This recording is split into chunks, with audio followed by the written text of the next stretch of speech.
What's up, everybody? Welcome inside the MRN studios. It is another edition of NASCAR Coast to Coast, where we dive into all things NASCAR regional and short track racing as we get ready to close out 2024. This episode brought to you by, as always, Whelen Engineering, manufactured in America for over 70 years. Whelen Engineering. My name is Chris Wilner, MRN Pit Reporter. Riding solo today. We're thinking about Kyle Rickey feeling under the weather here this week, so we gave him some time off. Kyle, we were thinking about you. We are going to hopefully have a spectacular show without you, but certainly cannot wait to have you back. Meanwhile, we've got a lot going on in the world of short track racing and NASCAR regional action. Of course, if you've been paying attention, a lot going on when it comes to track championships and series championships. We settled a couple of those over the weekend, so we will talk about those here in just a minute, including visiting with one of our champions crowned over the weekend. That is Kaden Honeycutt, who captured the Pro Late Model title for the CARS Tour in 2024. We're going to chat about his season. Also, what he's got coming up in 2025. I know big-time Truck Series opportunity as well is on the horizon for Kaden, so we'll talk about that. And, of course, plenty of newsmakers as we start to look ahead at some of the big races to end 2024, even those a little bit farther down the road with drivers making commitments in 2025. So let's get to it without further ado and talk about the weekend. Of course, the NASCAR Whelen Modified Tour is now down to one more race in its season after its penultimate event with a huge weekend at North Wilkesboro Speedway. It was a triple header. We had the CARS Tour splitting the Tour race, and then we also had the Smart Modifieds out at North Wilkesboro. But on Sunday for the NASCAR Whelen Modified Tour, Brushy Mountain Power Sports 150, it was Justin Bonsignor winning his 44th career Tour event, tying him second all-time with Reggie Ruggiero. Reggie actually had a special video message for our 44-time winner, Justin Bonsignor, there after the race. And continuing now, Justin is separating his points lead from Ron Silk. They came in 5 points apart. Justin now has 10 points up on the defending champion Ron Silk, going into the finale at Martinsville Speedway coming up this weekend. So if you're Ron Silk looking to go back-to-back for a third time, for a third series championship in total, you got your work cut out for you when it comes to Martinsville Speedway. For Justin Bonsignor, he's looking for career title number 4. And again, he had a practically perfect day at North Wilkesboro Speedway. Matt Hirschman finished second. Austin Beers in third, Patrick Emmerling fourth, who's still mathematically in the championship, needs a little bit of help, but can get it done, and Tyler Ripkema in fifth. So again, Martinsville Speedway coming up on Saturday night. Racing Virginia's for Racing Lovers 200. You can watch that on Flow Racing. Speaking of modifieds, the Smart Modified Tours I mentioned were on the Saturday portion of the schedule at North Wilkesboro Speedway. Same song, different dance for Justin Bonsignor. He swept the weekend. He picked up the first win there in the Smart Modified Tour race. Held off a hard-charging Matt Hirschman, who finished second in both events, whether it was the Tour or the Smart Modified Tour race. But they also captured their championship in 2024. Remember, 5 drivers were eligible going into the race. Danny Bone, Burt Myers, Carson Lofton, Luke Baldwin, and Ryan Newman. And it came down to who could finish ahead of who.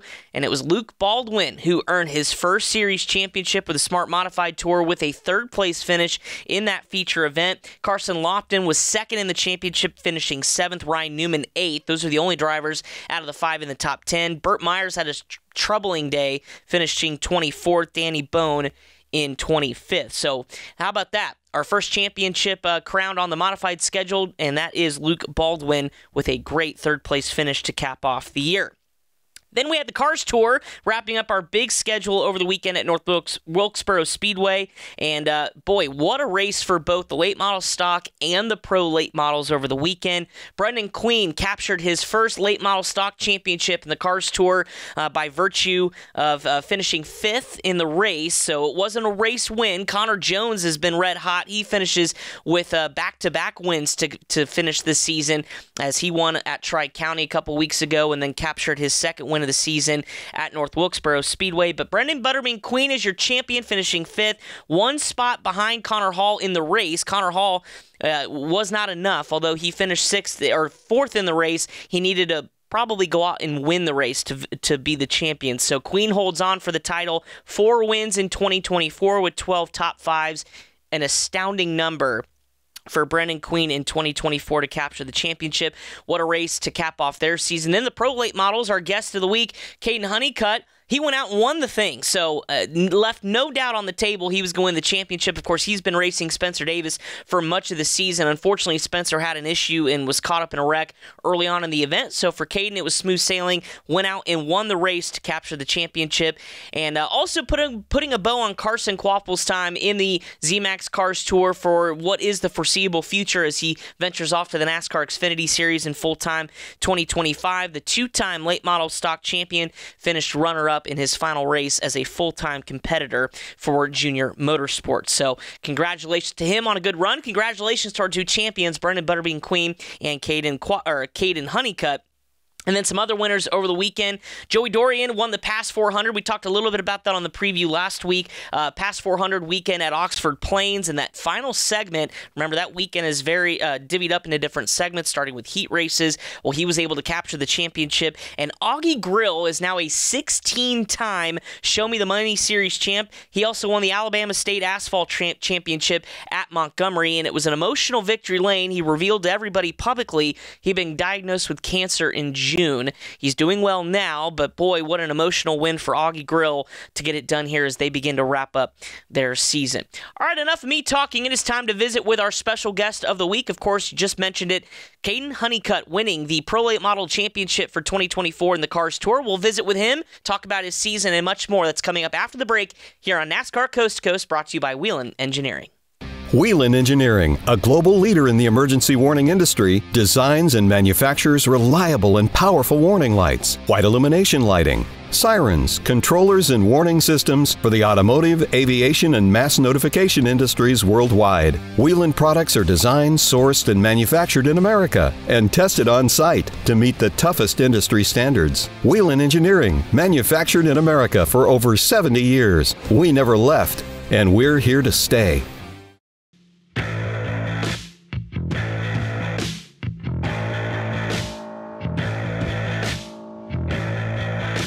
Welcome back to NASCAR Coast to Coast, brought to you by Whelen Engineering, manufactured in America for over 70 years. Whelen Engineering, as promised, joining us now on the phone, the champ of the Pro Late Model CARS Tour this year in 2024. We're talking about Kaden Honeycutt. Kaden, congratulations, and you walked it off with the win at North Wilkesboro Speedway. Just talk to me about the emotions over the weekend of not only the race itself, because it was near disaster at one point, but crossing the finish line first and knowing that you were going to be a CARS Tour champion this year. Yeah, man, it was unbelievable. I just can't thank everyone at Bryson Lopez Racing for the awesome opportunity I got to finish the season off. Thank you to Maverick Page Motorsports to start the season. Holly and Troy worked extremely hard for me to put me in that position. And then from Ace in August, and Dustin Bryson, Ernie Lopez gave me an amazing opportunity to finish the season off, and not just finish it off, but finish it off on a really high note. Every week we went and finished in the top three besides one race, and we finished off with 2 wins. So it was definitely an amazing time to cap it off, especially at a place like North Wilkesboro. Just so much history, and it's so big to win there in anything that you can drive. So, yeah, just definitely an amazing moment for everyone, me and my family, everyone that supported me through the hard times and the hard decisions to make. But man, they're just you can't do this without people, man, and that's what it was about this year. Well, before we talk about your season, let's talk about the race at North Wilkesboro. Obviously, it was a huge weekend because not only were the CARS Tour there, we had the Smart Modifieds, and then on Sunday we had the NASCAR Whelen Modified Tours. So a jam-packed weekend, an exciting weekend at North Wilkesboro. But during the race, did you think the championship may have been over when you saw Gio and Tristan McKee get into it? I don't know how you made it through that wreck without getting caught up in it. Yeah, I was trying to make a decision on whether to stop or whether to keep going and go bottom. So that's I decided to keep rolling and go to the bottom. And thankfully we got it through okay and didn't have anything go wrong. So other than the restart, but yeah, everything else it was pretty eventful. But we were able to make it through and lead just about every lap and win the race. Obviously, winning at North Wilkesboro is huge, but this CARS Tour Championship, when you look at the makeup of the CARS Tour, whether it's Pro Late Model or Late Model Stock, what does a championship in this series mean to you in your career when you look at just the elevated eyeballs that this series has had over the last couple of years? Yeah, it was definitely awesome. You know, Flo and everyone there has done such a amazing job promoting the series to be even better than what it was before. All the new ownership has definitely helped that as well. So, just a lot of good things are rolling. There's definitely things that they're working on to make better for everybody. And I think it's just been just so awesome to be able to win in this series, and it's the best late model stock and pro late model racing in the country. So that's why it's so special, man. Especially to win it at Wilkesboro on the biggest stage, and the championship and the win just capped it off. I know you mentioned it a little earlier, but a lot of people I think may have forgotten the fact that, like you said, you've driven for 2 different teams this year en route to the title, and it began with Maverick Page and, of course, Bryson Lopez at the end. How difficult is that as a driver? Maybe it wasn't. Maybe it was a seamless transition, but to kind of start the year with one team and finish it with another, just walk us through what's that like amidst a championship run. Yeah, the first part of the season, we were wanting to do it with everyone at NPM, and we're able to manage it as long as we possibly could. And then once we got to a point where we figured out, I think we have to change something. People go their separate ways on different decisions, and I was pretty much forced to make the decision to try and finish off the season with someone else, and that was with Bryson Lopez Racing. And that's what we went with, and man, it was a great choice. And I was pretty hesitant about the choice, but man, I just wanted to finish the season strong. I didn't want to quit, and man, it was definitely awesome. We hit the ground running pretty quick, and just was able to build on stuff. And it was really awesome. And just be able to win it twice, win at Wilkesboro, win at Track County, it was definitely sweet. So what would you say is the turning point in your season when you kind of knew, okay, it's I think the championship is an option? Obviously, we were documenting all year, you and Spencer Davis kind of going back and forth, and unfortunately Spencer had an issue, in the finale. But at what point of the season was did it click that, okay, we're going to run for a championship here? Yeah, it was right after Ace. I know we could have we can definitely make up points, and we can definitely have a shot at winning this deal. It was. We were definitely really excited after that race because I ran out of brakes with like 60 to go, and we still almost won. So I knew at that point, I knew we definitely had the speed to go and do it. It was just a matter of how much we built, how much we got better, and how quickly we did it. And man, we quickly did. So. Just thanks to those guys for working so hard, Dustin and Ralph and JC and everyone that worked extremely hard to put us in that position. And it's because of their hard work is why we got it done. So it's all thanks to them for that. Well, in addition to your championship-winning season, you've been pretty busy on the NASCAR Craftsman Truck Series side of things with 5 or 6 top 10s this year, fourth twice at Kansas. What has translated from your CARS Tour experience that's helped you on your part-time schedule this year with Neath's Motorsports? I would say as far as just racing and building racecraft as best as I possibly can, moving up to the next level, and also just be able to win races, man. That's really all the CARS Tour and stuff is really about for me. I've really tried to just go out there and win and focus on how to be better all the time. I hit the track, and that's pretty much what I use it for, and it's definitely paid off over the years. So speaking of which, 2025 will be here before you know it. I'm sensing Neath's Motorsports will be a full-time opportunity for you? Yes, sir. Yeah, it's really excited for that. Honestly, I wasn't really expecting it. But, man, we were able to work it out, and it's thanks to Al and Cody, MMI, everyone that has worked so extremely hard to make this happen. Man, Cody has been such an amazing man to me. He has really felt like this is a home to me, and this place is home at Neath's Motorsports this year and next year. And, man, he has just been so good to me, and I can't thank him enough for it. So I'm going to make sure that his decision on that is going to be worthwhile, and next year try to run for a championship, and that's all what we're trying to do. All we're wanting to do is win races and championships. So that's what all next year will be about. Absolutely. And the fact, too, the consistency, right? You've got a full schedule. You can grow and learn with the team. How beneficial, though, have these races, especially this year, been to know that when you show up at Daytona next year, it's not like you're jumping into a new seat with a new team trying to get acclimated. You're pretty comfortable off the bat. So how beneficial has this year been for you? Yeah, it's been awesome.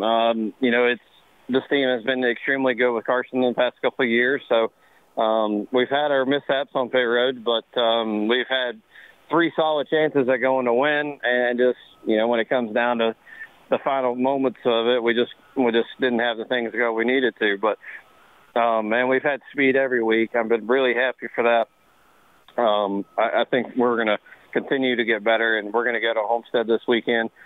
And I think we'll have a really good truck at Homestead, and we're just going to focus on these last 3 weeks on just winning. Like, just do what we need to do to get better, and so that we come back next year and be even stronger. So I think with that fact, I'm really excited for that. I really think we'll have really good last 3 weeks, and we'll be aggressive with it, and just have our notes built for next year to come back and hit and come out swinging. And with finishing the last 3 races of the season, would you say maybe one of these tracks could be a possible kind of playoff upsetter you guys can be, whether it's Martinsville, Homestead, or Phoenix at the end of the year?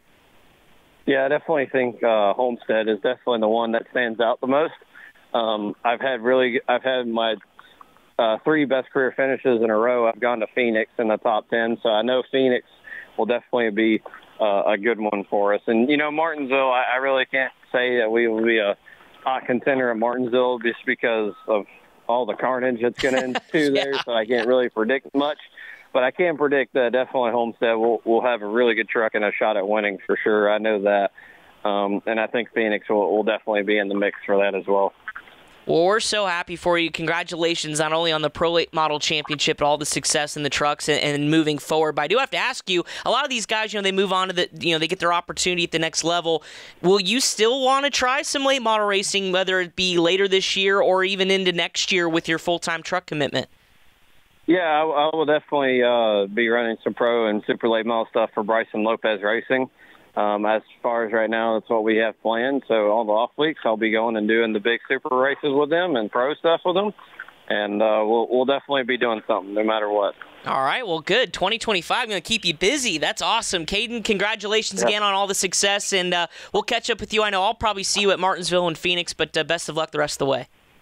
Thank you, man. I appreciate it. Absolutely. Kaden Honeycutt, big champion in the Pro Late Model ranks for the CARS Tour in 2024, and he'll finish the truck season year with Nice Motorsports before going full-time in 2025. Still more to come here on NASCAR Coast to Coast. Got some big news and notes over the week, plus the calendar as we wrap up 2024. That's all coming up next here on NASCAR Coast to Coast. Whelen Engineering, a global leader in the emergency warning industry, designs and manufactures reliable and powerful warning lights, white illumination lighting, sirens, controllers, and warning systems for the automotive, aviation, and mass notification industries worldwide. Whelen products are designed, sourced, and manufactured in America and tested on site to meet the toughest industry standards. Whelen Engineering, manufactured in America for over 70 years. We never left, and we're here to stay.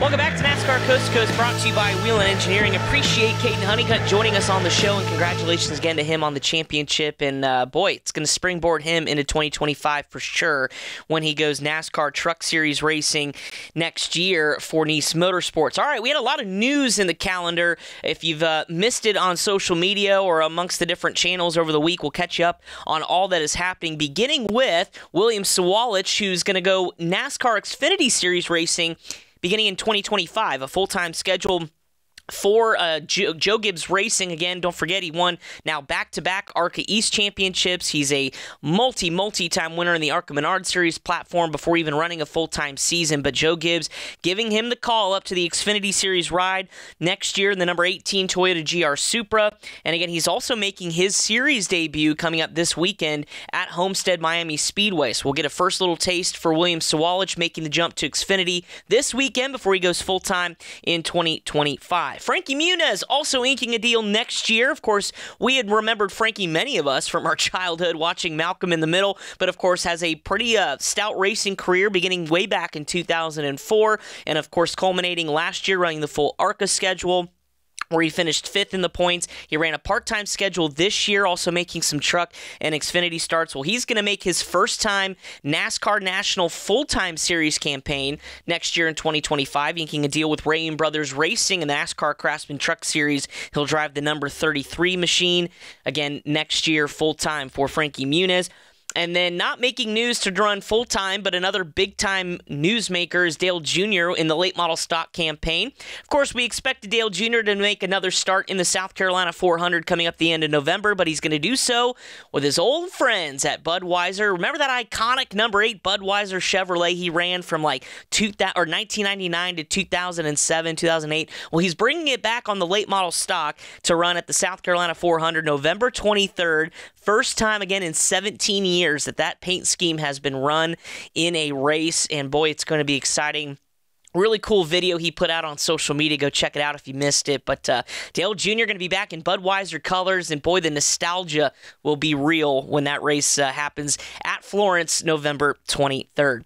Speaking of late models, Kevin Harvick, we've seen him in some different late model classifications over the year, as of course he's now retired full-time from NASCAR Cup Series competition. He's teaming up with Rackley War Racing in their pro late model campaign to line up some opportunities for Keelan Harvick, his son, who's already on the hot streak to what could be a NASCAR national start in the next several years. But Keelan's been running the Legends car. He's been testing some other late models, but he's going to get some pro late model experience with Rackley War in a partnership with KHI. Kevin's going to run some pro late models as well, and so that partnership will begin next year as what Kevin calls an opportunity for them to kind of bolster up their development program. Kevin doesn't have a lot of resources when it comes to the pro late models versus the supers.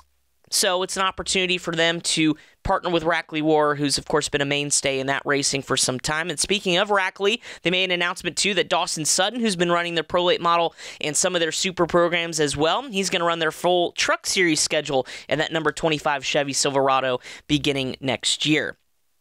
That's a lot of the newsmakers, but we are unfortunately sad to report that longtime JGR tire specialist Andy Doggy Nelson passed away last week on October 13th at the age of 39. Many of those in the NASCAR regional garage, especially on the ARCA side, know Doggy or knew Doggy really well. He was a part of JGR's ARCA East winning championships, also the dozens of wins on the ARCA Menard Series platform as an engineer and a tire specialist, and so our thoughts and prayers are with Andy Nelson, Doggy's family and friends as they mourn this great loss and a familiar face in the ARCA Menard Series garage. All right, coming up this weekend as we get to the calendar, before we let you folks go, don't forget it is championship time. We talked about the Smart Modified Championship over the weekend. It's now time to settle the NASCAR Whelen Modified Championship. It's a 2-horse race with potentially 3 if Patrick Emmerling can get some help. That's in the Virginia's for Racing Lovers 200 at Martinsville. The paperclip this weekend, Saturday night at 8 p.m. You can watch it on Flow.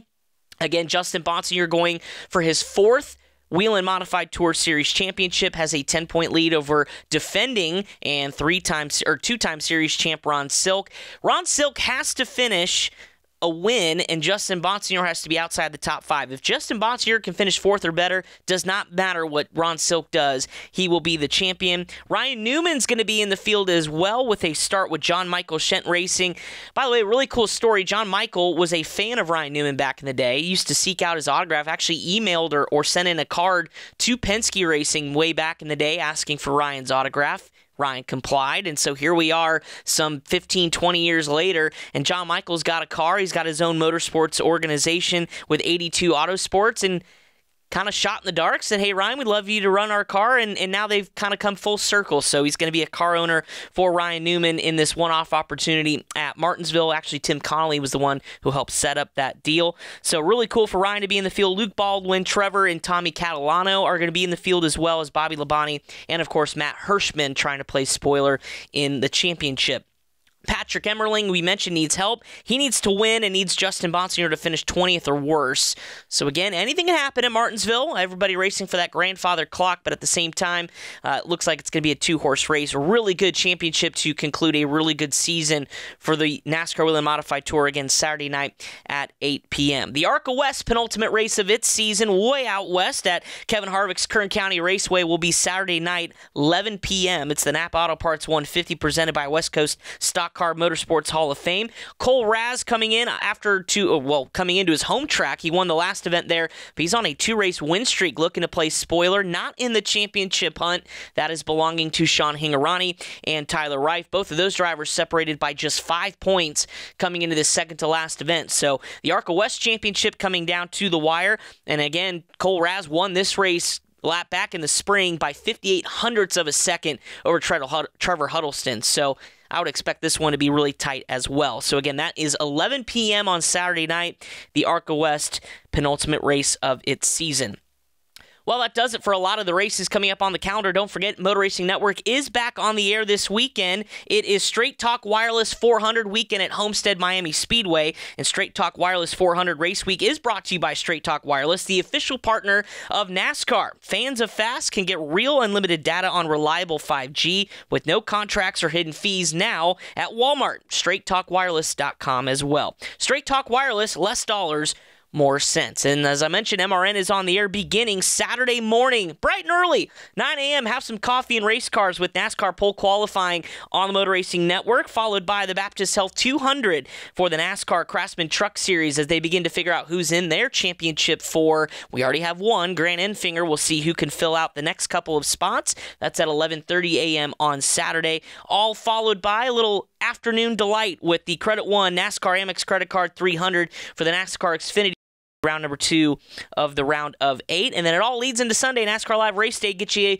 set for the Straight Talk Wireless 400, 1:30 p.m. Eastern Time on Sunday afternoon is the air time for that. So again, MRN, your home for all things NASCAR National this weekend. Well, we thank Kaden Honeycutt for joining us here on the show as that wraps us up for NASCAR Coast to Coast, brought to you by Whelen Engineering, manufactured in America for over 70 years, Whelen Engineering. My name is Chris Wilner, in for Kyle Rickey. We send him our best wishes. For all of you folks, enjoy your weekend of racing. We'll, of course, break it all down next week.